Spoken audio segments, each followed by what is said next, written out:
నమస్తే welcome to Andhraprabha this is Tejaswi. Chinturu ITDA పరిధిలో విలీన మండలాల్లో విపత్తులు విలయతాండవం చేస్తున్నాయి. ఈ నేపథ్యంలో ఆంధ్ర రాష్ట్రంతో పాటు సరిహద్దు రాష్ట్రాల్లో కురిసిన భారీ వర్షాల కారణంగా చింతూరు మన్యంలో శబరి నది, గోదావరి నది, ఆంధ్ర సరిహద్దు ప్రాంతమైన భద్రాచలం వద్ద గోదావరి నది రెండు నదులు ఉరకలేస్తూ ముంపు మండలాలను ముంచుతున్నాయి. ఈ ముంపు విలీన మండలాల వాసుల పాలిట శాపంగా మారుతుంది. ప్రతి ఏడాది వరదలు వచ్చి సర్వస్వం కోల్పోవడం పరిపాటిగా మారుతుండటంతో పాటు ఈ ఏడాది వరదలు మళ్లీ ముంపు వాసులను మరింత కలవరపెడుతుంది.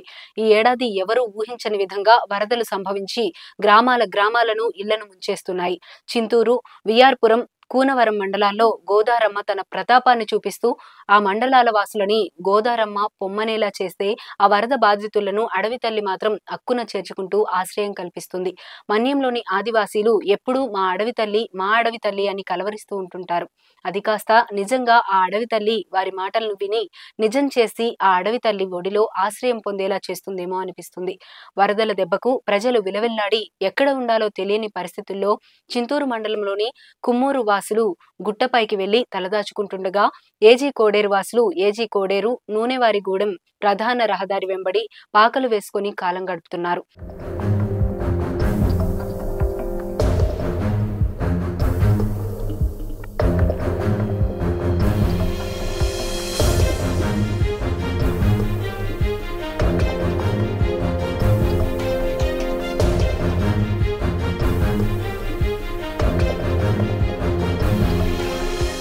కూనవరం మండలంలోని శబరి కొత్తగూడెం, బోజ్జరాయిగూడెం, కూనవరం, టేకులబోరు వరద బాధితులు ఆయా దగ్గరలోని అటవీ ప్రాంతాల్లోకి సురక్షిత ప్రదేశాల్లో గుడారాలు వేసుకుని కాలం వెళ్లబుచ్చుతున్నారు.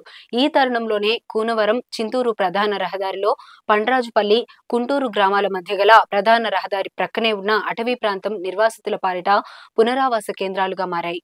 రహదారిపై ఎక్కడ పడితే అక్కడ గుడారాలు, చిన్న చిన్న పందిళ్లు, కర్రలు వేసుకుని వాటిపై టార్పాలిన్లు కప్పుకొని గూడు చెదిరిన పక్షుల వలె గుడారాలని గూడులుగా చేసుకుని క్షణం ఒక యుగంలా నరక యాతన అనుభవిస్తున్నారు. ఈ 4 మండలాల ప్రజలు ఈ వరదల్లో పడ్డ బాధలు వర్ణనాతీతం అనే చెప్పాలి. చింతూరు ఐటీడీఏ పరిధిలో సంభవించిన నేపథ్యంలో చింతూరు మండల కేంద్రంలోని శబరి నది పరివాహక ప్రాంతాలైన శబరి ఒడ్డు, ఏజీ కోడేరు, మల్లేతోట, ఉలుమూరు, కుయుగూరు గ్రామాలతో పాటు విఆర్పురం, కూనవరం మండలాల గోదావరి పరివాహక ప్రాంతాల ప్రజల పాలిట శాపంగా మారుతుంది. శబరి నది పొంగి పొర్లడంతో పలు గ్రామాలు ముంపునకు గురై ఆ గ్రామాల్లోని గృహాల్లో వరద నీరు చేరుకుంటుంది. ఆరుగాలు కష్టపడి సంపాదించుకున్న సంపాదనతో కొనుగోలు చేసుకున్న సామాన్లు, ఇల్లు వరద పాలై ప్రజలు కుదేలవుతున్నారు.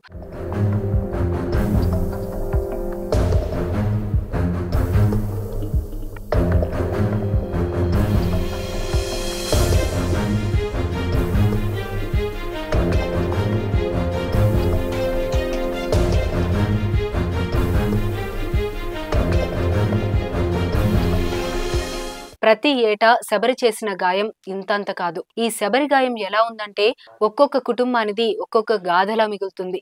ఈ వరదల వలన వరద బాధితులు కొందరు గృహాలు కోల్పోతే మరికొందరు సామాన్లను కోల్పోయి తీవ్రంగా నష్టపోతూ మానని గాయంలా మారుతుంది.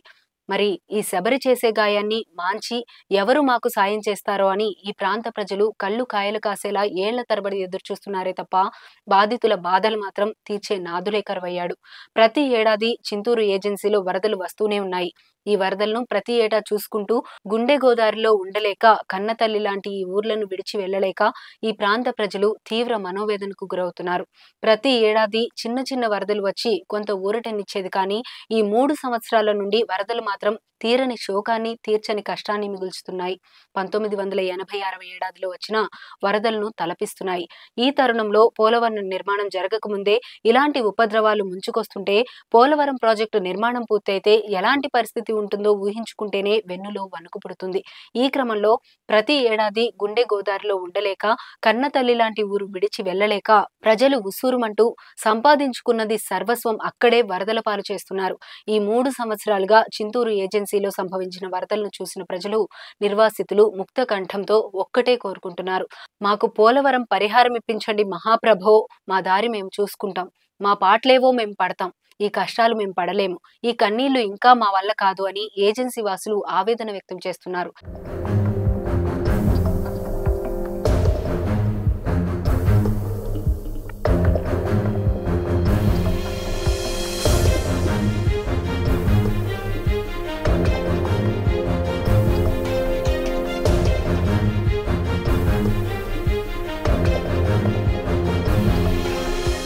ప్రతి ఏటా నష్టపోవడం ఇక మా వల్ల కాదు. ఆ పరిహారం ఏదో వెంటనే ఇప్పించి, ఆ పునరావాసం ఏదో త్వరగా కల్పించి, మా ప్రాణాలను కాపాడి, మా పిల్లల భవిష్యత్తుకు బాటలు వేయాలని ముంపు మండలాల పోలవరం నిర్వాసితులు కోరుతున్నారు. మా ఈ గోడును పట్టించుకొని కేంద్ర రాష్ట్ర ప్రభుత్వాలు మాపై దయతలచి మరో ఏడాది మమ్మల్ని వరదలు చూడనీయకుండానే ఇక్కడ నుండి తరలించాలని వేడుకుంటున్నారు.